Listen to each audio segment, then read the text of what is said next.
So here we go. Napoleon has now crowned himself emperor, and now he's total in charge. Remember, we had the first consul where he names himself in charge.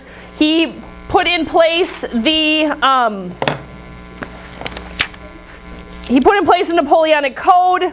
That's where he got the idea of consul for life. So he was going to be dictator, lead us through the problems for life. And the Napoleonic Code really put into place what the laws were for France. However, some were really great. They were very conservative.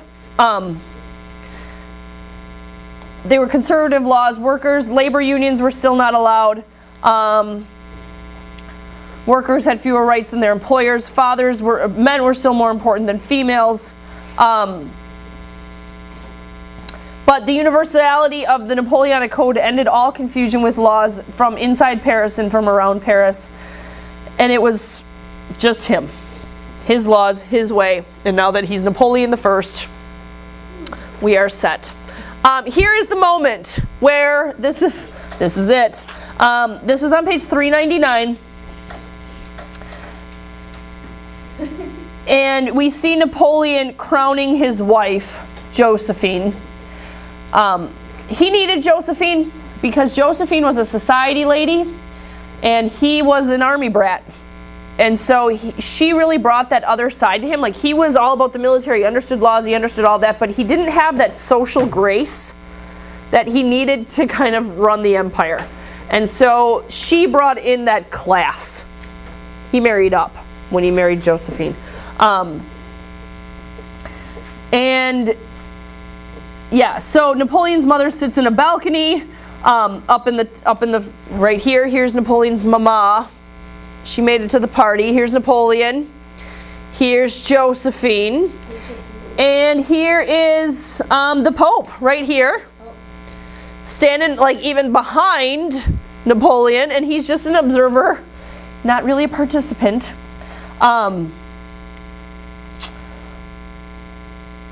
Yeah, the Pope understood that at this moment in France as well as throughout Europe, his authority was largely subject to the wishes of the French Emperor. They call the shots. I am a Pope. So, but what's interesting is that Jacques-Louis David, the painter of this painting, painted Napoleon's mother in there, but she did not actually attend the coronation. Why is it important that she's in the picture? Let's analyze this piece of art. Why is it important to Napoleon's reign that she's in the picture? Yes?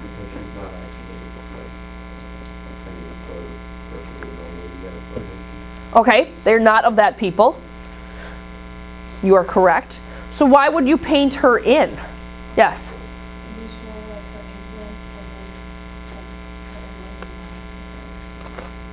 The mom role, definitely.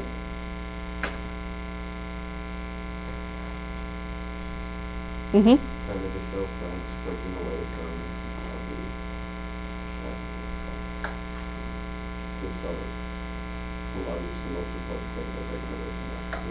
Okay, they are showing that by he's not even nobility. He's a guy, poor man, born on an island. But by including his mother there, it also gives a little credence to continuing the family line. They're making a line where there wasn't. Because a new monarch, if the mother is alive, she would obviously be in the crowd, right? And so by including mother, it's like, oh, we are continuing the line. The next generation is going to lead. Well, he's an up-and-comer. He's a nobody who did really well. And so they're kind of making something out of nothing. Jacques-Louis David plays some pretty good politics there by putting mom there when she really wasn't. So this is the, with a little bit of exception to expansion. Yes? The guy holding the really tall cross, Mm-hmm. the white hat, looks very angry. Yes, he definitely does have burnt eyebrows out, doesn't he? He's the only one that's like glaring at him. Yeah, like Everyone you. else is kind of like, oh, we'll just let him go. Yeah, oh, this is what we do. Yeah, but he's like, you are an idiot. He's got angry eyes out. Yes. Yes. Yep. Jacques-Louis David was of the Rococo style of art. And he also painted many paintings of the French Revolution as well. What? Yeah, this is a bit of a kiss-up piece of art. Make it seem a little better than what it was.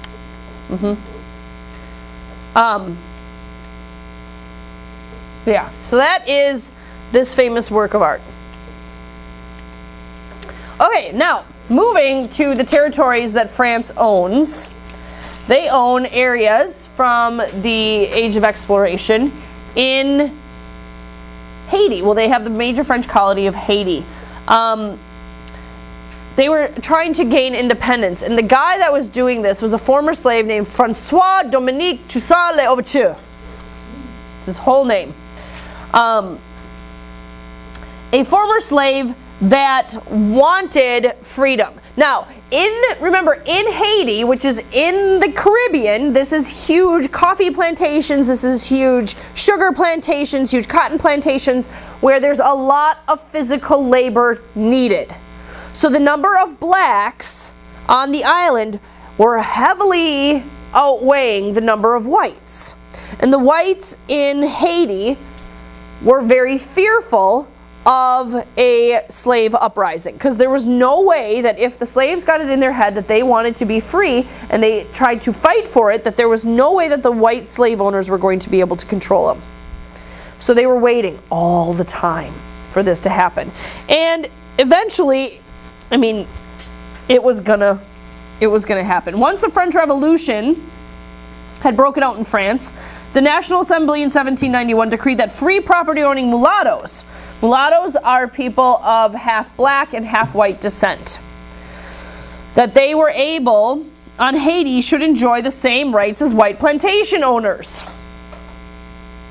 Well, that sounds really good because we're giving freedom to people, but it was very, very scary for the white French Haitians on the island. And so they refused to do it, because if one group of half slaves, because most mulattoes were white father, plantation owner, black slave mother, if those children were given freedom and the ability to own land, well, then they were going to do that at whatever cost. And they were going to take their black mothers with them and free the black population. So they needed to control this. And so the colonial assembly in Haiti resisted the orders from France. They ignored it. It was not going to happen. And so here we have Toussaint L'Ouverture here in his very fancy uniform. He began the revolt in 1804 that led to the Haitian independence in 1804. So it happened before that because he died in 1803. But here he is giving orders in this painting on page 398, or it's actually a sketch. And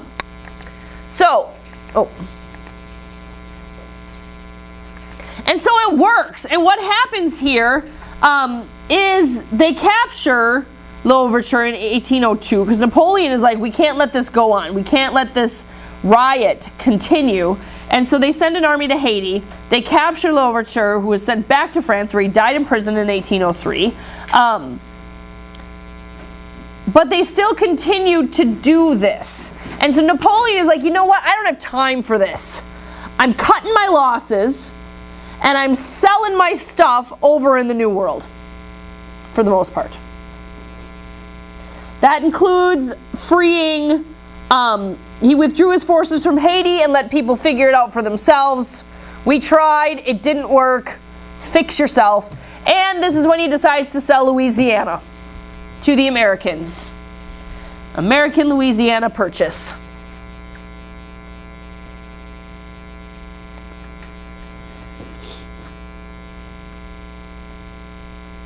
What's important about this is that this is the first ever successful slave rebellion in modern history.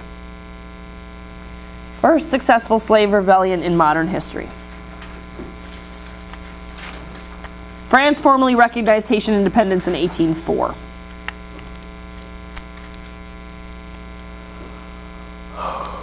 Okay. Meanwhile, back on the continent, France is running amok. They're going everywhere. Like the book says, between his coronation as emperor and his final defeat at Waterloo in 1815, Napoleon conquered most of Europe. And his conquests and his wins changed the map of the continent. It ended feudalism throughout Western Europe, and everybody had to fight to stay free from Napoleon. The army gets involved everywhere, in Haiti, the Dutch Republic, Italy, Switzerland, and the reorganization of Germany. But the one thing that Napoleon cannot beat is the British, especially their navy. He can march soldiers to Halifax and back and be perfectly fine. You put him on the water and he flounders. And it doesn't work. And so the naval supremacy under Lord Horatio Nelson, a wonderful historical name, Horatio Nelson, destroyed the French and the Spanish forces at the Battle of Trafalgar. And the Battle of Trafalgar was in 1805 off the Spanish coast. France and Spain came together to fight off the British, but it doesn't work. 1805, October 21st, 1805. In this, Horatio Nelson died in this battle. It was a very big hit to British nationalism because he was kind of their guy, their poster child. But the British lost no ships. They were untouchable on the water. However, like it says in this paragraph here, Napoleon could put 700,000 men under arms at one time, risk 100,000 troops in a single battle, endure heavy losses, and fight again. He could control an army like nobody's business. People were running to sign up to join his army. They wanted to fight under Napoleon, but his naval strength was very, very, very weak. However, because he's able to advance over land, he starts taking over Central Europe. All over the place. And wherever he goes, he wins because he's ruthless in battle. How many troops do we need? Fine. Throw that many on the battlefield. Oh, they're all dying? Good. Here comes some more. He was not afraid to risk lives. Didn't matter. They killed 20,000, we can get 20,000 more. We'll force them into the military if we have to. And so, he goes up against Russia and Austria at Austerlitz. Next big battle. And this is what is considered his greatest victory, because Russia and Austria were huge old empires, full of strong soldiers, full of strength, and in 1805 he defeats them both. What this does, the Austrians withdrew from Italy because they wanted to get the heck away from Napoleon, and Napoleon was able to march into Rome and declare himself king of Italy. Because Italy is not united at this time. They are a bunch of different small kingdoms, and so Austria had come in to protect them, and they couldn't do anything.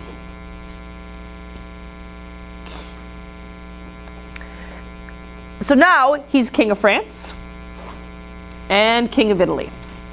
Then he moves north into Germany. Remember, Germany's not Germany yet, but who's controlling them?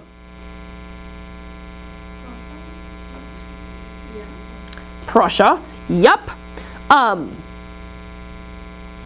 So Prussia, they head up north into Prussia, and they crush the famous Prussian army. Remember, this is the land of the Fredericks. And they build militaries, and they use them really well. And so he defeats Prussia and their friend Russia, because remember, Russia, Austria, Prussia, they are the three enlightened monarchs of Eastern Europe. So they are combined to be an alliance. He's now defeated all three. Makes himself king of Prussia as well. The man's all over the place. He also gets rid of the Holy Roman Empire. in 1806, causing the Habsburg Francis II. No, he's not the second of anymore because he's not the Holy Roman Empire. He's just the Emperor of Austria.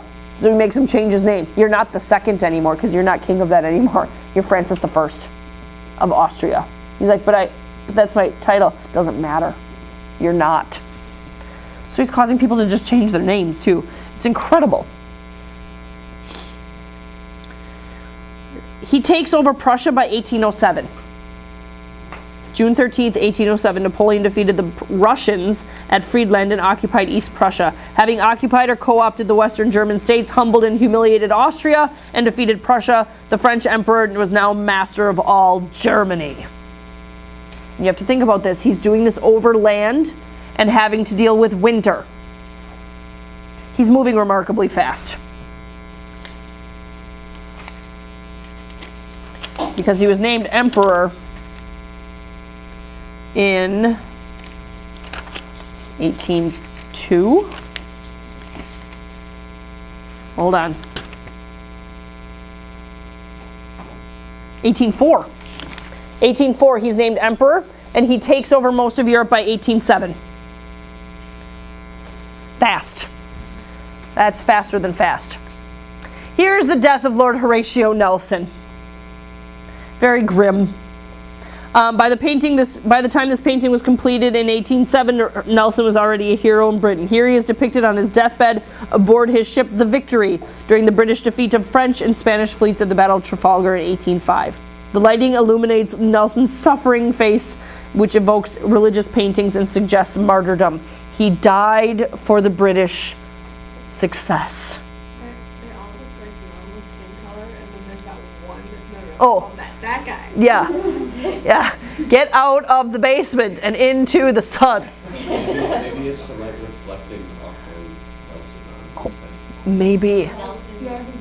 She is Nelson. Nelson is glowing. He's the soul of Nelson. Maybe he's the soul of Nelson. Maybe it's his grandfather coming to welcome him into heaven.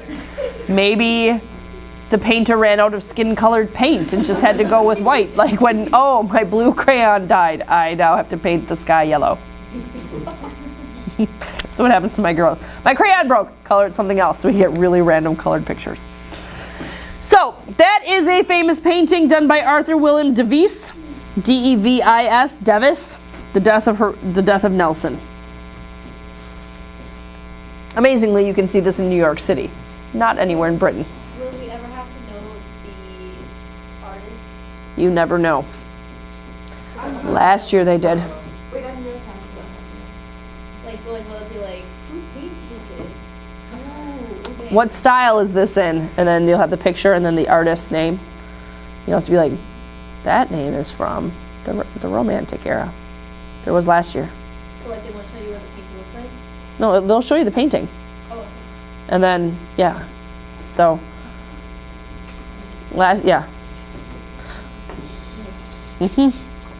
Okay, so then we have the Treaty of Tilsit. Obviously, Central Europe is like Russia or Napoleon is scary. We've got to find a way to be friendly friends with Napoleon. So how are we going to do this? Let's make a treaty.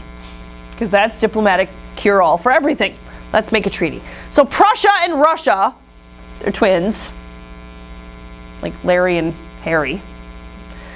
They join up and they make peace with Napoleon and they become allies. In this, Napoleon takes land from them. And I like this, where it reads, unable to fight another battle and unwilling to retreat into Russia, Tsar Alexander I was ready to make peace. He and Napoleon met on a raft in the Niemen River while the two armies and the nervous king of Prussia watched from the bank. You go talk to Napoleon. No, I don't want to. You go talk to him. Well, you both can't go on the raft. It won't float. Well, let's play rock, paper, scissors, lizard, Spock. Let's do something. Okay, so poor Alexander gets sent out into the middle of the river. Everybody else is sitting there going, is he gonna be okay with this? Prussians on one side, Russians on one side, Napoleon's guys on the other side.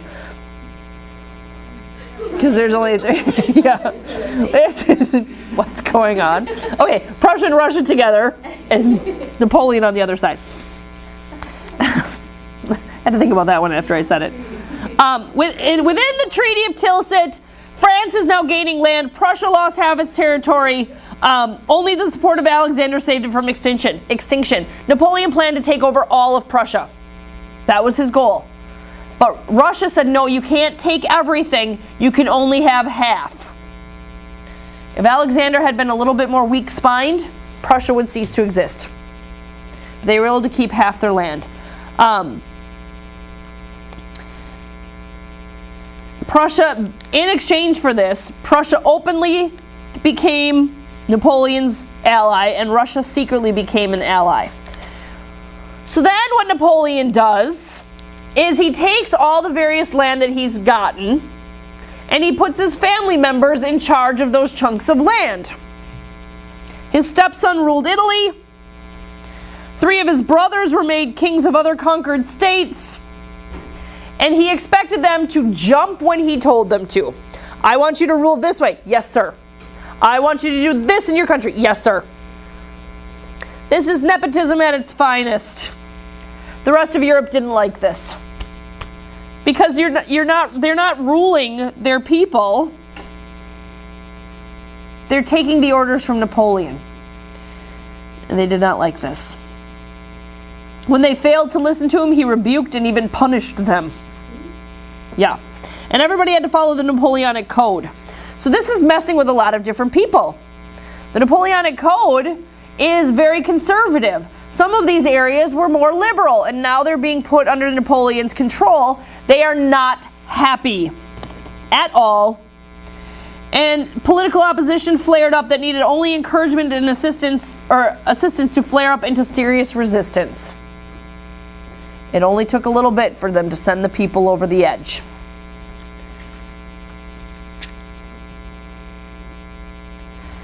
The only other country that these people could call on for help to defeat Napoleon was Britain. Because they're the only ones left. Everywhere else, Napoleon's in there. Here is a political cartoon on page 402. This is done by an English person, James Gilray.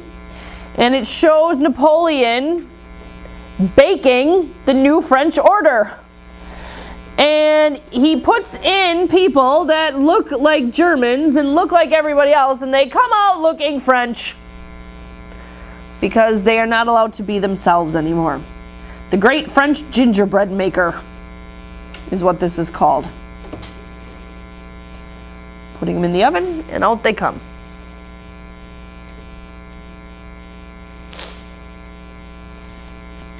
So they were not fans. All right, so then we get the continental system. And Napoleon, what he wanted to do, because he knew that if Britain got angry enough, he'd come to the aid of everybody else. And so he wanted to cut Britain off from the continent, give them no abilities over here. So he had to come up with a way to do that. And so he comes up with the Milan Decree of 1807. And it said he tried to stop all neutral nations from trading with Britain. He wanted Britain to have no influence, no goods, no nothing on the European continent. However, it fails because he keeps forgetting about the British Navy. Why he forgets about this all the time, I don't know. But somebody needed to put a post-it on his shirt so that every time he thought about Britain, he just looked at the post-it and said, Navy, with a picture of a boat on it. And he'd be like, oh yeah, that's right. I don't have one, and they do. Because what they could do is they could go to any port then, because he can't control every port on the European continent, and they could sneak in goods. And then by the time Napoleon got wind of it and he'd go there, they'd be gone. So they're squirmy, wormy little people going all over the place. And so he tried to put a, like we have the map on page 403, tried to put a basic embargo on them, a border around them. That didn't work because he didn't have the naval power to set up a barrier. And he also put in tariff policies that favored France. Make things good for French trade, which only makes sense. It caused, though, the resentment of foreign merchants. But we want to trade in France. Well, no, you have to pay taxes.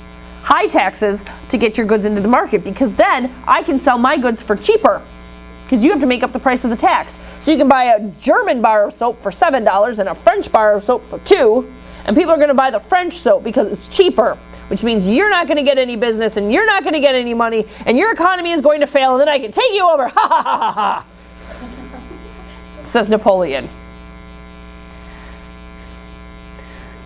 This system also was not enforced. He says it, and then it goes away.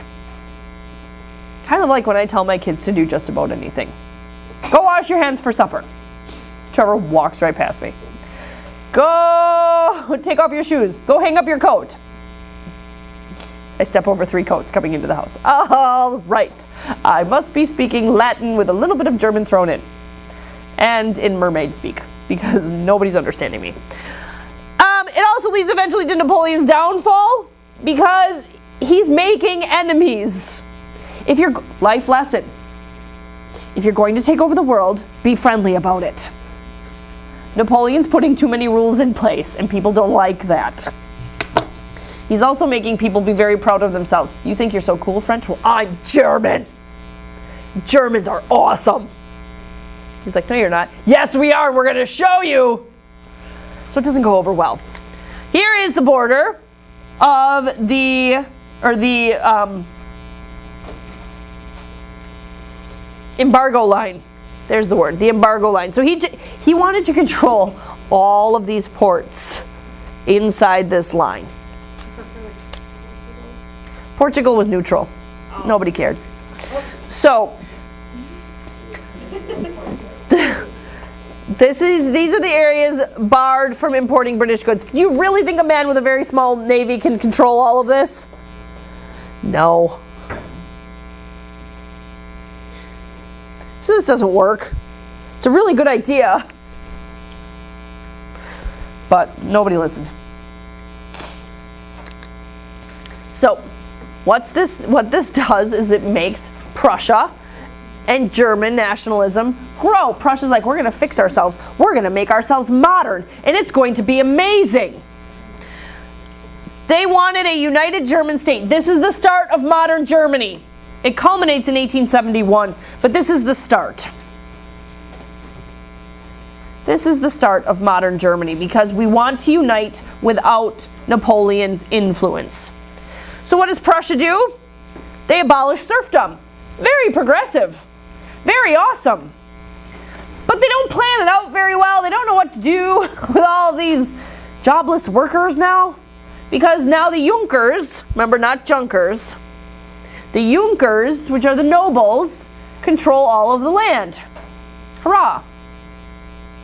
But there's nobody, like, they can control it, so they can employ whoever they want. They don't have serfs controlling the land. It's really bad. And so there's many landless laborers, people out of work. You always want people to be working. Always. So they wanted to fix that. They also attempted to increase military through the reforms. They abolished inhumane military punishments. You get 70 lashes on the wheel if you eat 1 extra piece of bread. Or something absolutely ridiculous like that. Okay, we're not going to beat you into oblivion anymore. That's not helpful. It doesn't make people want to be part of the military. They opened the officer corps to commoners. Huge. People can work up the ranks by doing good things in the military. That's a good thing. And promotion on basis of merit. It doesn't matter what your name is anymore. If you're doing a good job, that's good enough.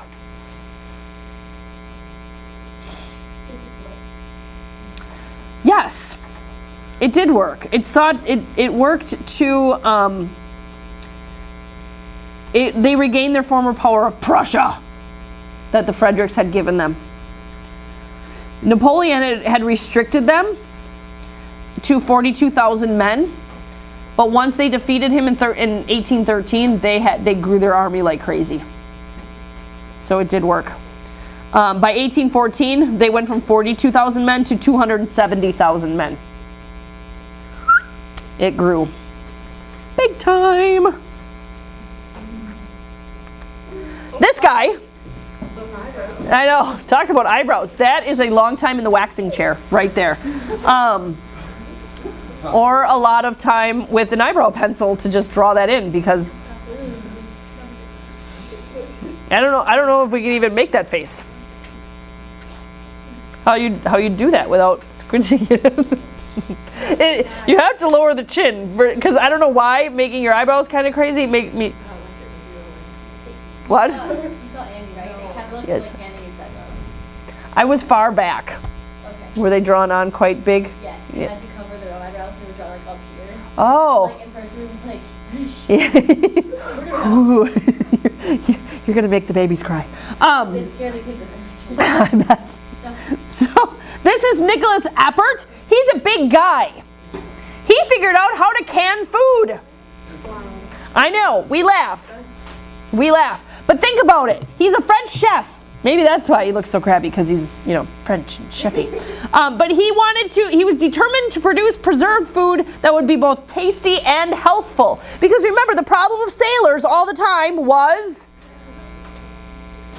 scurvy. Good job. Scurvy. The scurvy gets you. But scurvy is because you don't get enough fresh nutrients.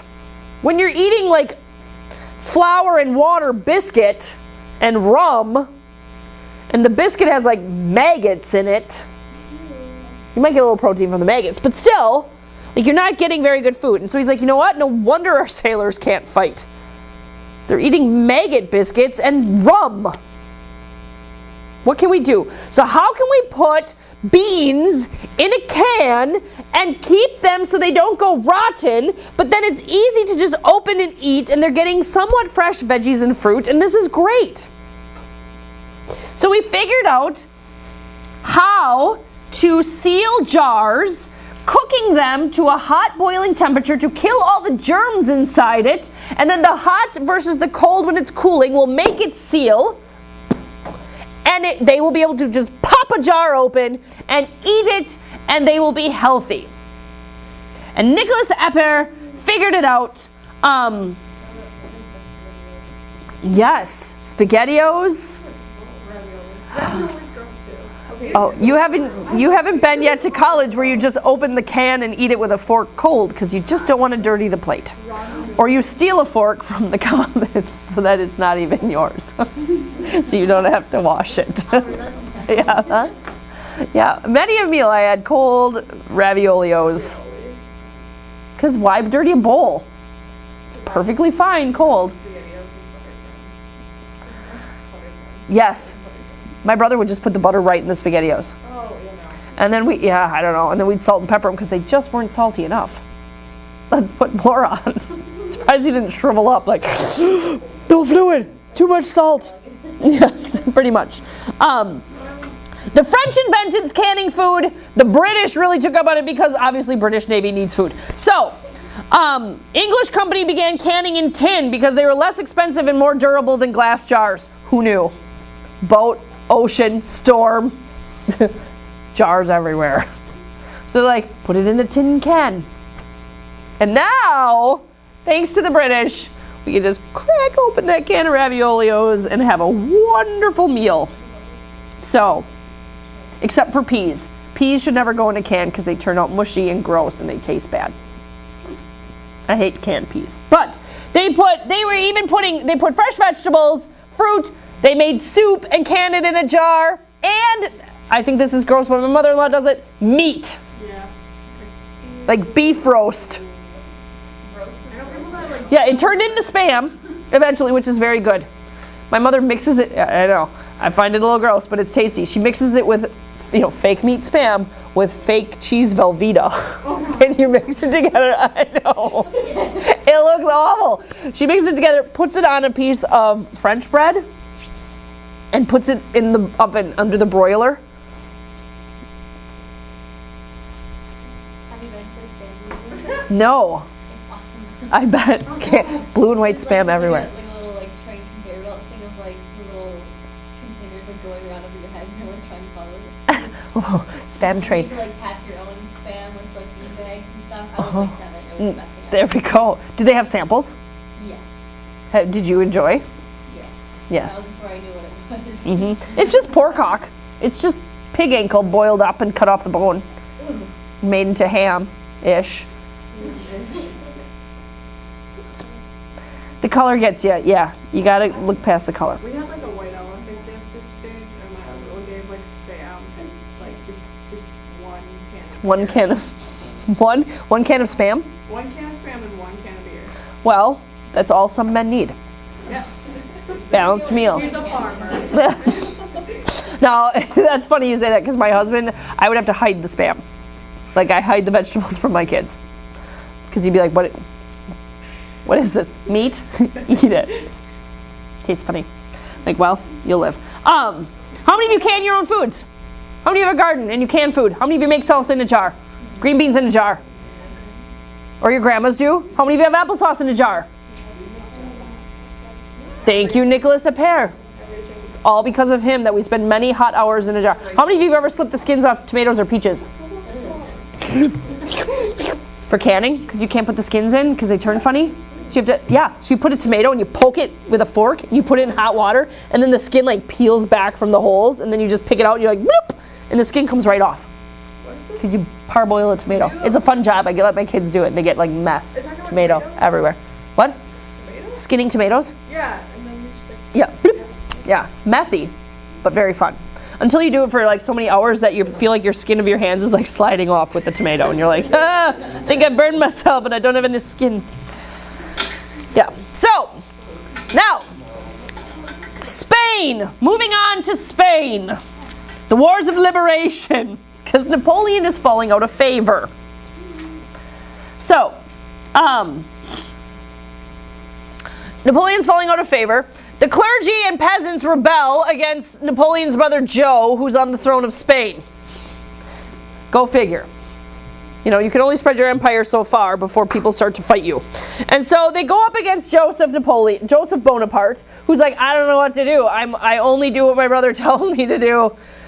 And so I don't know how to do this. I don't know what to do. So the Spanish guerrilla forces and English army under the Duke of Wellington, not the Duke of Weaselton, but the Duke of Wellington. Just said that. Yes, it's Weaselton, not Weaseltown. So off topic. It's been many a time. And Trevor likes to pretend he's the Duke of Weaselton. He does I'm dancing like a monkey. How does he say it? Chicken, like the face of a monkey.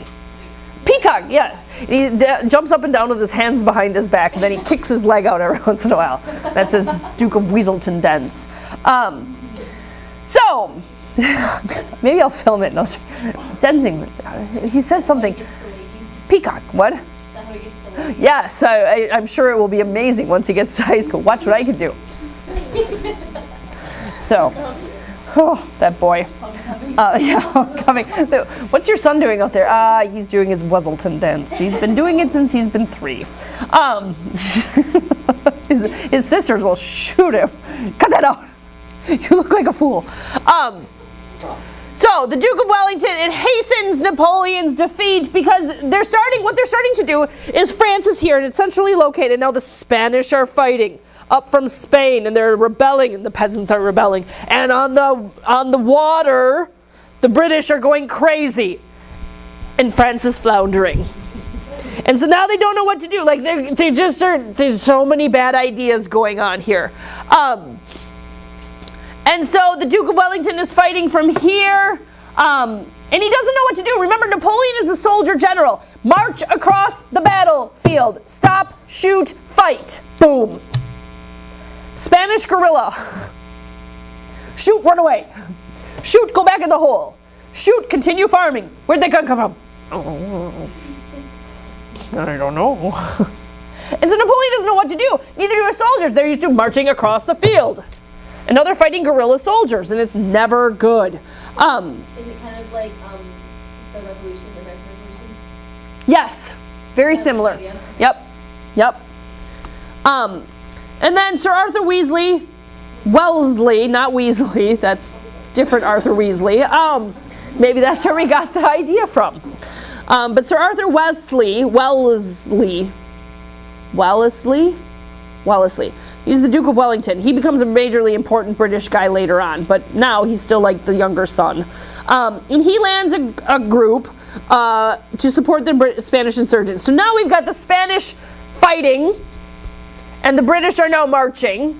And the French are like, I don't know what to do. And all of a sudden, over the mountain comes the British, and they're like, whoa, we're not prepared. So they stand and fight, but it doesn't really work well. So then, France's troubles in Spain encouraged Austria to renew the war in 1809. So now on the other side, if you look in your book on page 407, you'll be able to see this here. So France is France, that's the orange one. And then they're fighting on Spanish side, and they're fighting on the other side. Two-front war, never good. Yep, beans and bullets. Lesson number 7, if we're going to take over the world, never split your army. And now they have to split their army. Napoleon. So, the Austrians counted on Napoleon's distraction in Spain, French war weariness, and aid from other German princes. Napoleon was fully commanded in France, however, and the German princes did not move to help Austria. Way to go, German princes. Bunch of mopes. So, the French army marched swiftly into Austria and won the Battle of Wagram. And the resulting Peace of Schönbrunn deprived Austria of substantial territory and 3.5 million subjects. Well, now, in order to confirm this alliance between Austria and France, Napoleon pulls, it's a nice way of saying this, he's an ass, basically. Josephine cannot bear children with Napoleon. We don't know if it's Josephine's fault or if it's Napoleon's fault, but either way, can't have kids. So, she was 46, bore him no children, so he divorces her, leaves her on the side of the road, and marries the 18-year-old Marie-Louise. Yeah. How old is he at this point? This is he does this in 1809, and he was born, get ready math kids, ready?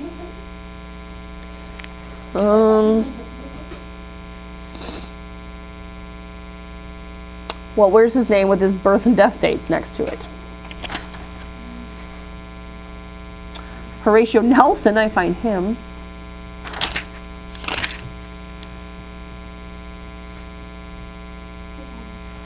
Somebody want to look it up quick? When was Napoleon born? I got it. 1769. Okay, 1769, and now it's 1809. So he's 40, and he's marrying an 18-year-old chickie poo.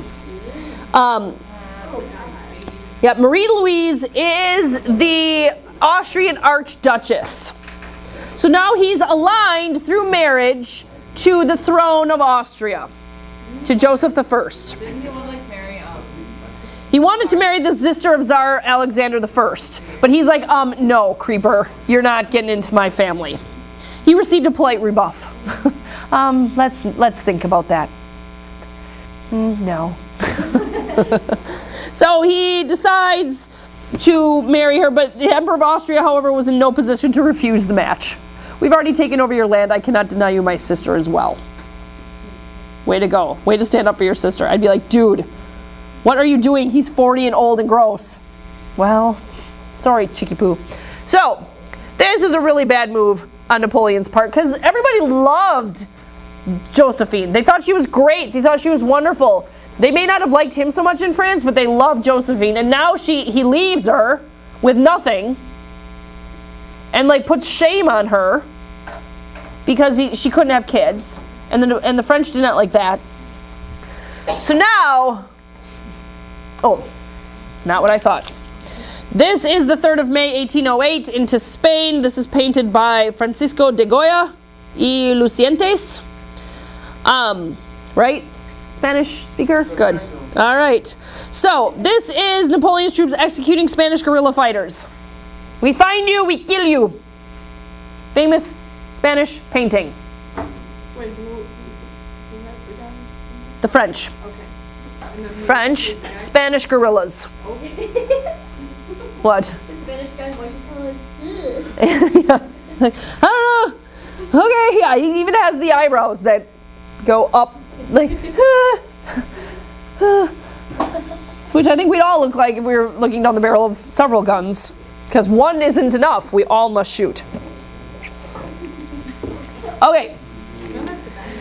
Bum, bum, bum. Ultimate life lesson, folks. Learn from Napoleon. Learn from Hitler. Never invade Russia. Because here it is. Especially in the wintertime. So, Alex is getting a little ticked in Russia. Because he's the one that met him in the middle of the river. He's the one that made the Treaty of Tilsit. And he's getting ignored. And so, he fights a war with Austria, who he's supposed to be allies with. Napoleon and Russia, they're allies together. Remember, that was the whole meeting in the river thing. They annexed Holland, and the marriage of Marie-Louise angered Alexander of Russia. Even though he didn't want his daughter or sister to marry him, that didn't mean anybody else could. So what? In order to combat that, Napoleon invades Russia. The Russian nobles didn't like this alliance because of the continental system, so they couldn't sell to Britain. Britain needed Russian timber. They weren't allowed to sell there, so that hurt their economy. Napoleon's annexation of Holland was in violation of the Treaty of Tilsit. His marriage it disturbed the Tsar, as our book says. He was disturbed by this. And so Russia withdrew from the continental system and began to prepare for war. Well, Napoleon said, I'm going to beat them at their own game. I'm going to win. He amassed an army of more than 600,000 men. Over 500,000 men. That's a lot of men. A lot of men. But that's also a lot of beans and bullets. A lot of stuff you got to get to Russia. Including a corps of Frenchmen and more than 400,000 other soldiers drawn from the rest of the empire. He intended the usual short campaign crowned by a decisive battle. But the Russians were like, ha ha ha ha, you gotta catch us first. So instead of standing and fighting, which he was expecting, because then it would be a quick win, France is France at this point, you can't stop the French. And he's ruthless, remember. Now, the Russians are like, catch us if you can. And they take off running. Scorched earth policy, they don't only run, they burn everything. Brilliant move. Exactly. Yeah, that's why I'm like, Hitler needs to learn. Hitler needs to read a history book. Stupid, stupid, stupid. They did it once, they're gonna burn it again. Oh, I wanna go back in my bus and be like, dude, I know, sprechen Sie Deutsch? No. However, here's the deal. Russia had only about 160,000 troops, making it foolish, as the book says, to try and risk a battle. It is foolish. I love our textbook writers. Like I've said that 18,000 times. But they followed a scorched earth policy, destroying all food and supplies as they retreated. Oh, beautiful crop of corn? Burn it. Wonderful well with nice sweet water? Poison it. Beautiful village? Tear it down. And the Russians were okay with this. Like, the Russian people got it. It was an all for one and a one for all nationalism at its core. We are not going to let Napoleon get in here. And so they ran, burning. And the Germans were like, we're going to get them. Or not the Germans, sorry, wrong war. The French, we're going to get them. We're going to get them. We're going to get them. Aren't we going to get them? When are we going to get them? And so the so-called Grand Army of Napoleon could not live off the country. That was his plan, because the supply lines are too flippin' long from France. So we're just going to pick the corn and eat the grains and kill the cattle and drink the wells, and none of it was available. And remember, this is even farther than Germany. This is France. So he even had a farther time, and there were no trains. He's up a creek. So, and it was too far. The expanse of Russia, remember, Russia's huge. So by the time you get to the major cities that you want to take over, you're so far into Russia anyway. And it was too long for him even to think about logistically keeping the supply lines open, because you have a big long cart of wagons. One, it's going to go bad, no matter how well you can your food. And two, somebody's going to interrupt the supply line at some point. And then, not only that, but Napoleon was hit by plague after plague after plague. We could call him Moses. Terrible rains, fierce heat, shortages of food and water, and the courage of the Russian rear guard. So they'd be running, and they'd just about catch up to the Russian soldiers, and the Russian rear guard, the last guys to march out, would be like, bring it on, tired Frenchmen. And they'd take them out, and the front line would be like, oh my God, they're fighting! And then retreat, and they'd run into each other, and it would just be awful. And Napoleon's like, what? We're the Grand Army. We don't look so grand. A little hungry. Anybody? Snickers? No? Okay. So, Napoleon's advisor said, dude, give it up. Let's go home. It's just Russia. A lot of snow. Not much else. He's like, no, but he feared an unsuccessful campaign would undermine his position in the empire. I am Napoleon. I cannot look weak. No weak. He pinned his faith on the Russians' unwillingness to abandon Moscow without a fight. We will stand at Moscow. So the Russians are like, you want it? Here you go, dude. First, pour a little gasoline on. Poof. Moscow goes up in flames. Still smoldering like a creepy movie when Napoleon moves in and he's like, they did it. They burned it. I didn't think they'd do it. They did it. And I can just imagine the rear guard of the Russians being like, you didn't think we'd do it. Sucks for you. Guess what? It's September 1st. We're going to snow tomorrow. And it's not going to stop till Mother's Day. So, you just marched on those broken boots. Have fun. There's nothing left in town. You're kind of hungry and your soldiers are getting hangry. Well, good luck, buddy. What are you going to do? So, in September of 1812, the Russian public opinion forced the army to give Napoleon the battle he wanted, despite the Russian general Mikhail Kutuzov's wish to let the Russian winter defeat the invader. They said, let him die in the cold. We understand Russian winters because we are Russian. He has no clue what's coming at him. It's kind of like when Florida people come up for a Packer game in December. And they're like, I brought one pair of long undies and a good pair of jeans. Well, you have at her on that cold metal bench. You're a Packer fan. You have no... Don't you watch the TV in December when everybody's like... and all you see is their eyeballs? Maybe if they don't have ski goggles on. And you're going to wear long undies and jeans and your tennies. See you in the bathroom by the middle of the first quarter. So, this doesn't work. Napoleon loses 500,000 men in all of this. They fight at the Battle of Borodino. They fight at the Battle of Borodino, Borodino. The Russians lose about 60,000. The French lost 30,000.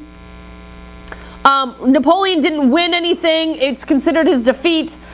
But they left. After capturing the burned city, Napoleon addressed several peace offers to Alexander, but the Tsar ignored them. So he's like, okay, so I got the burned city. Thanks for that. Wasn't expecting that. How about we call it even? Even Stevens. You want to do that, Alexander? Alexander's like, didn't get that memo. How about you give us this and we'll give you that? Didn't get that memo. I don't know, I didn't get the message. My email has been acting really weird, says Alex. And so the Tsar ignored them. By October, what was left of the Grand Army was forced to retreat. They can't live in a burned out city. No Russian farmer is going to take them in. So what do? They start walking back across Russia to France. It's September. Winter is coming. This is real bad. Real bad for the Russians. He got to Paris, not for the Russians. The Russians are dancing. Never mind. The French. He returned to Paris, leaving the remnants of his army to struggle westward. He abandoned his troops in the cold Russia, and he got the heck out of Dodge and beat them back to Paris. What does that do to military morale? He didn't move. A moving army moves slow. One man with a couple advisors can move awful quick. Get a horse, get a carriage, and go. But a marching army, it takes so much longer. Perhaps only, and they don't even know because a lot of men just left. They don't even know how many just walked away from this whole deal. Only 100,000 of the original 600,000 survived the ordeal. He lost a ton of men. 500,000 men in the retreat. Very embarrassing to retreat. If only they brought their winter coat. If you just brought a winter coat. Yes. So, we will pick up with that tomorrow.